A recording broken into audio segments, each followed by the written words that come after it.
Half litre দেখো, ঠিক আছে? 1 লিটারে 250 গ্রাম আলু লাগে।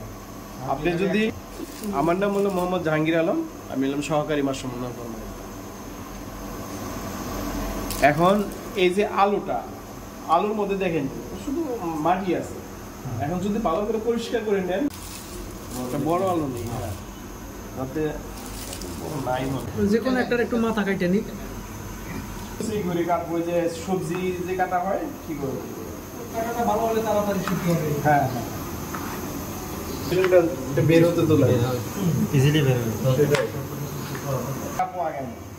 আগে তো মানুষ মাশরুম চিনতই না, খাইতে হয় না। এখন যে কেউ দেখলে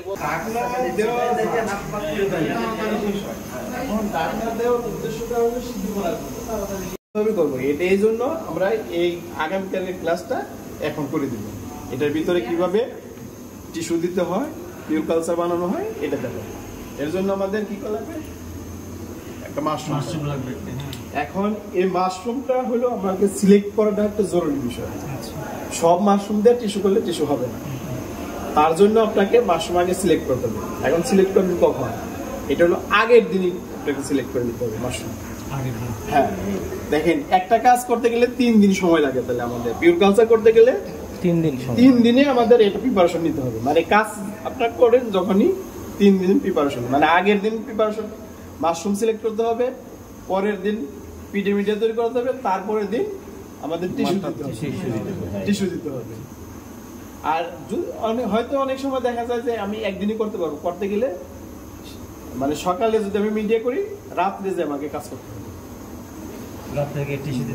রাত্রে আগে করা যাবে না। কারণ এই যে টিস্যুটা যে আমি এই যে পিডি মিডিয়াটা তৈরি করবো, এটা হলো করার পরে অটোক্লিপ করতে হবে, জীবাণুমুক্ত করতে হবে। ওই জীবাণুমুক্ত করতে গেলে আমাদের 2 ঘন্টা সময় লাগবে। আবার এটাকে জমাট বাঁধার জন্য আরো 4-5 ঘন্টা সময় দিতে হবে। টোটালি কত সময় আপনাকে টিস্যু করতে হবে? ইয়াং মাশরুম, ম্যাচুরড না, ইয়াং, সুস্থ সবল একটা মাশরুম।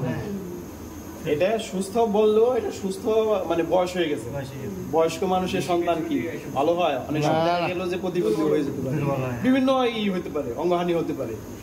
মাশরুমের ক্ষেত্রেও ঠিক তাই। যদি আপনি মানে ম্যাচুরড মাশরুম দিয়ে করেন, সেক্ষেত্রে ফলনের যে ঘাটতি হয়। এখন তারপরে কি করতে হবে, যে মাশরুমটা দেখবেন যে একটু মোটা টাইপের, মানে সুস্থ সবল তো আছে, তারপরে একটু মোটা, ডাটাটা একটু মোটা থাকবে, ওই মাশরুমটা সিলেক্ট করবেন। আর সবচেয়ে গুরুত্বপূর্ণ বিষয় হলো পানি। যে মাশরুমটা আপনি সিলেক্ট করবেন, উঠানোর আগের 8 ঘন্টা, কমপক্ষে 8 ঘন্টা আগে পানি দেওয়া বন্ধ করতে হবে। তাহলে আগের দিনই পানি দেওয়া বন্ধ? হ্যাঁ, আগের দিনই পানি দেওয়া বন্ধ করতে হবে। মানে আপনি যখনই সিলেক্ট করলেন, সিলেক্ট করার পর আর ওইটার পানি দেওয়া যাবে না, ওটা আলাদাভাবে রাখতে হবে, কালচার হাউস থেকে আলাদাভাবে রাখতে হবে। যদি পানি থাকে, এই যে মাশরুমে যদি পানি থাকে, যখন এটা মাশরুমটা দেখবেন, দেখলে বুঝতে পারবেন যে মাশরুমটা পানি আছে কি না আছে। এটাও কিছুটা ময়েশ্চার আছে। দেখেন এই যে আমার হাতের ফাঁকে কিন্তু হয়ে গেল, একটু ভিজা ভিজা হয়েছে, দেখেন। এই মাশরুমও আরেকটু শুকনো হলে এই মাশরুমটা সাকসেস ভাবে মানে আমি টিস্যু করলে ওই টিস্যুটা টিকবে। পানি থাকলে, যখনই মাশরুমে পানি থাকবে, এই যেখানে যখন আমি টিস্যুটা দিব, দেওয়ার সাথে সাথে দেখা যাবে এখানে ব্যাকটেরিয়া চলে আসবে। পানি থাকলে আসবে, থাকা যাবে, আবার শুকায়ও ফেলা যাবে, শুকায় সেলগুলা মরে যাবে। হ্যাঁ, মরছে থাকবে। এই হলো আগের দিনের প্রিপারেশন। এরপর 30% অ্যালকোহল আছে আর 30% আছে পানি। এটা হলো সেন্টাইজ করার জন্য। মানে 1 লিটারে 700 গ্রাম হচ্ছে, হ্যাঁ 700, 300 গ্রাম পানি। মাশরুম এই টেস্ট টিউবের ভিতরে দেওয়ার মতো একটা যন্ত্র লাগে, এই যন্ত্র দিয়ে দেওয়া হয়। এখন এই উপকরণগুলো আমাকে জীবাণুমুক্ত করে নিতে হবে। এখন কিভাবে জীবাণুমুক্ত করে নেবেন? এখন এই যে আমি এটা একটু প্লেটটা, এটা কিন্তু এক পাশ ব্যবহার করা হয়েছে, এক পাশ মানে একটা প্লেট দিয়ে আপনি 4 বার মানে ভেঙে নিলে 4 বার ব্যবহার করবেন। 2 তলায় ল্যাবরেটরিতে। এই যে দেখাচ্ছি না না, শুরুই হয়নি তা শেষ হবে। পাতা যদি মোটা হয় পাতা থেকে নিয়ে যাবে, ঠিক আছে, থাকো। বাইরের কোনো অংশ আমরা নিতে পারবো না, ব্যবহার করবো না। আচ্ছা,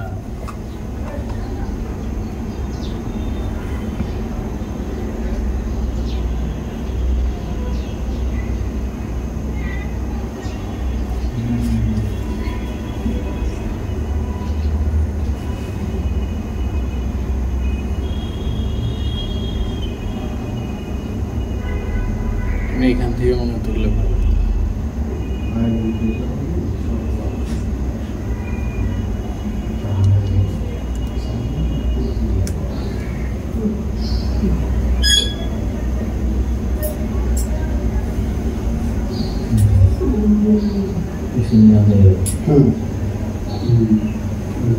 আর যে টেস্ট টিউবটা এই আগুনের কাছাকাছি রাখতে হবে, আর কারণ হলো আগুনের তাপটা যত দূর আছে তত দূর কিন্তু জীবাণু ঢুকতে পারবে না।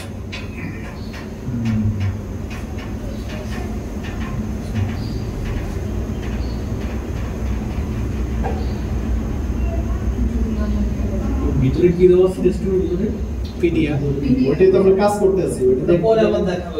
মিডিয়া যেটা তৈরি করা হচ্ছে আলু দিয়ে, এগুলো সামনের পার্ট দেখাচ্ছিস, আলু আগাম কাজ দেখাচ্ছি। তৈরি করার পরে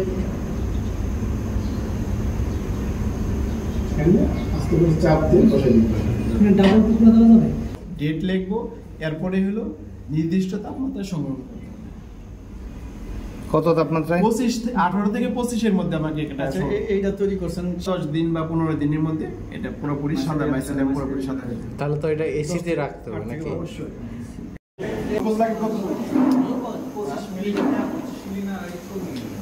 মিলিগ্রাম না, মিলিগ্রাম। 20 গ্রাম। 20 গ্রাম। ঠিক আছে? তাহলে আমরা যেহেতু হাফ লিটার তৈরি করতেছি সেক্ষেত্রে লাগবে 10 গ্রাম। 10 গ্রাম 10 গ্রাম হাফ লিটার লাগবে 1 লিটারে 20 গ্রাম, হাফ লিটারে 10 গ্রাম। এবার 11 দেবো 10 গ্রাম, হাফ লিটারের জন্য 11 দেবো 10 গ্রাম। ঠিক আছে? এখন এখানে 250 মিলিগ্রাম শুনেন, এখানে একটা কথা আছে, সহজ ব্যাপার। অ্যাসপারজিন, জিন মানে তো জানেন, হ্যাঁ? Hormone, growth hormone. এই যে এখানে আছে 250 মিলিগ্রামের অর্ধেক 125 মিলিগ্রাম হরমোন। এটা দ্রুত বর্ধনশীল। এখানে আমি কেমন দেখি খাই হাফ লিটার পানি দিই। আপনি একটু ক্ষমা করে নেন।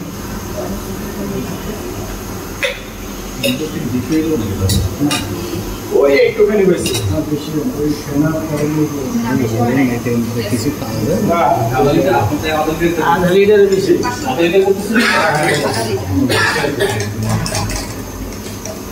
এখন এটা মিক্স করবো।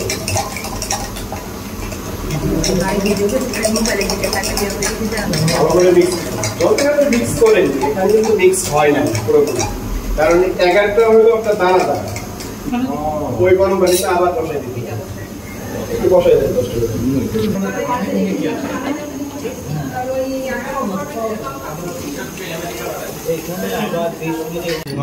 আবার চেয়ারটা লাগবে একটু। যদিও নষ্ট হয়ে যায় তবু আমাকে আগে ব্যবহার করতে হবে, কারণ আমি এই যে হাফ লিটার মিডিয়া দিয়ে এই 50 থেকে 60টা টেস্ট টিউবে ভরবো। এখন এই যে 2 ফুট আমি যে দিলাম, এই 2 ফুট আগে 50-60টা টেস্ট টিউবে দেওয়া সম্ভব? কোনোভাবেই সম্ভব। এই জন্য যদিও নষ্ট হয় আমার কার্যকারিতা, আমাকে আগে এইটাই পুরাটাই আমরা অটোক্লিপ করার পরে ক্লিন বেঞ্চে যায় এই যে এর মধ্যে ঢেলে দিই, এই পেটিবিলিটি ঢেলে দিই, তখন আর টেস্ট টিউবে তো দালালির দরকার নাই। এই জন্য পিছনে যেন দিক থেকে দেখবে সবাই। চায়ের মতো ভাঙবেন।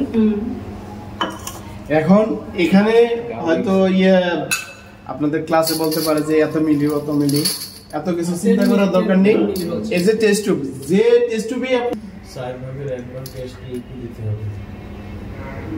এই জায়গায় কাপ ব্যবহার করা এটা হলো কাপ ব্যবহার করার কারণ হলো দ্রুত ঢালার জন্য। আপনি যখন বেশি কাজ করবেন দ্রুত ঢালতে হবে, কারণ এই যে যত ঠান্ডা হবে জমে যাবে, জমে গেলেই আপনি কিন্তু ঢালতে পারবেন না। তখন কাপ ব্যবহার করেন তো হয়ে মানে টাইট লুজ থাকে, ভিতরে বাতাস যাবে কিন্তু ওই হয়ে না যেতে পারে, এটা সেকে যাবে, অক্সিজেন আপ ডাউন করবে, কিন্তু এই তুলা দেওয়া টাইট হয়ে যাচ্ছে। আরেকটা স্টাইলাইজ করা হয় স্পন প্যাকেট, মাদার কালচার আর হলো পিওর কালচার, এই যে পিডিমিডিয়া। আর স্টাইলাইজ করা হয় শুধু পাস্তুরাইজ করা হয় শুধু স্পন প্যাকেট। স্পন প্যাকেটে দুইটা ধাপ করা যায়, স্টাইলাইজ করেও করা যায়, পাস্তুরাইজ করেও করা যায়, কিন্তু মাদার প্রেসার কুকার দিয়ে কাজ দিলে এটা হচ্ছে ফয়েল প্যাকে, স্পন প্যাকেট ফয়েল প্যাক দিয়ে এর মুখটা আটকে দেওয়া হচ্ছে যেন পানি দিলে মাস ভিতরে চালু করা হয়েছে। শব্দ হচ্ছে না, বর্ণনা দিতে এই গেল ওই যে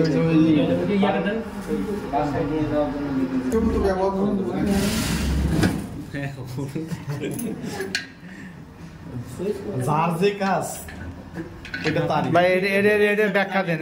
জীবাণু নিয়ে এই কাজ করছে, আমার হাতে ছিল, আপনার হাতে ছিল, সবার হাতে ছিল না? জীবাণু নিয়ে মাশরুমের কোনো কাজই হয় না। আপনার জীবাণুটা আমরা দুই ভাবেই করি, একটা হলো পাস্তুরাইজ, স্টেরিলাইজ। আমাদের পিডিমিডিয়া হলো স্টেরিলাইজ। পিডিমিডিয়াটা স্টেরিলাইজ করব 120 ডিগ্রি তাপমাত্রায় 1.5 কেজি পেশেন্ট। আমরা মেশিনটা চালু করে দিছি। এখন কিন্তু এই যে এই পাশে দেখেন, এইটা হলো প্রেসার বের হওয়ার পর, এটা এখন প্রেসার বের হয়ে যাবে, মানে প্রেসার যত উঠুক ভিতরে এ পাশে বের হয়ে যাবে। যখন এই মেশিনের তাপমাত্রা 80 উঠবে তখন আমরা এই প্রেসারটা বন্ধ করে দেব। যখন তাপমাত্রা 80 উঠবে তখন আমরা প্রেসার বন্ধ করে দেব। আর যখন এই মেশিনের তাপমাত্রা 120 ডিগ্রি উঠবে আমরা মেশিনটাই টোটাল বন্ধ করে দেব। তাপমাত্রা 20 ডিগ্রি 120 ডিগ্রি তখন মেশিন বন্ধ, তখন মেশিনই বন্ধ করে দেব। আমরা প্রেসারের দিকে তাকাবো না, শুধু তাপ আছে, আপনার তাপমাত্রাও আছে। কোনটা প্রেসার কোনটা? এই যে পাশেরটা প্রেসার। প্রেসার আর নামার পরে যখন 80 বা 60 এর মধ্যে চলে আসবে, 80 বা 60 এর মধ্যে চলে আসবে তখন আমরা এটা খুলতে পারবো। খোলার আগে কি করতে হবে? প্রথমেই আমাদের কাজ হবে তখন খোলার আগে এই যে প্রেসার যে আমরা বন্ধ করছিলাম এই প্রেসারটা আবার খুলে দিতে বের করতে হবে। আর একবারে খোলা যাবে না, এই প্রেসার আস্তে আস্তে খুলতে হবে। কারণ হলো যখন আপনি একবারে প্রেসারটা খুলবেন ভিতরে যে এই যে টেস্টগুলো আছে এগুলা চাপ পড়বে, চাপে ভেঙে যাবে। এই জন্য একবারে খোলা যাবে না, আস্তে আস্তে প্রেসারটা ছাড়তে হবে। এরপরে যখন প্রেসার স্বাভাবিকে চলে আসবে তখন আপনি মুখ খুলতে পারবেন। মুখ খোলার পরে কি করতে হবে? আমরা তো টেস্টগুলাকে স্ট্যান্ডের মধ্যে রাখছি না, এখন তো এই অবস্থায় যদি আমরা ঠান্ডা করি, মানে ওই যে তাপ, আমরা কিন্তু কি বলছি 80 বা 60 এর মধ্যে বের করবো, তখন কিন্তু এটার মধ্যে তাপমাত্রা হচ্ছে 80 বা 60। তার মানে কি 60 ডিগ্রি থাকা অবস্থায় কিন্তু এটা লিকুইডই থাকবে। যখন 60 এর নিচে আস্তে আস্তে নামবে তখন কিন্তু এটা আস্তে আস্তে জমাট বাঁধা শুরু করবে। এখন যদি আমরা জমাট বাঁধা শুরু করা অবস্থায় যদি এই করি তাহলে কিন্তু আমাদের কাজ করা সঠিক হবে না, সঠিকভাবে কাজ হবে না। এই জন্য যে 80 থেকে 60 এর মধ্যে যে কোনো সময় আপনার সুযোগ সুবিধা কাজ করতে হবে। কাজটা এই অবস্থা। এখন এই অবস্থায় এটা নাড়াচাড়া করা যাবে না। এই অবস্থায় কমপক্ষে আমাদের যে বলছি 5-7 ঘন্টা রাখে দিতে হবে, ঘুমাইতে দিতে হবে। তারপর যখন হয়ে যাবে, এখন যদি আমি 5-6 ঘন্টা রেখে দিই, মনে করেন যে আমার এই যে কাজটা এখনো কিন্তু চলমান আছে, আমার আমি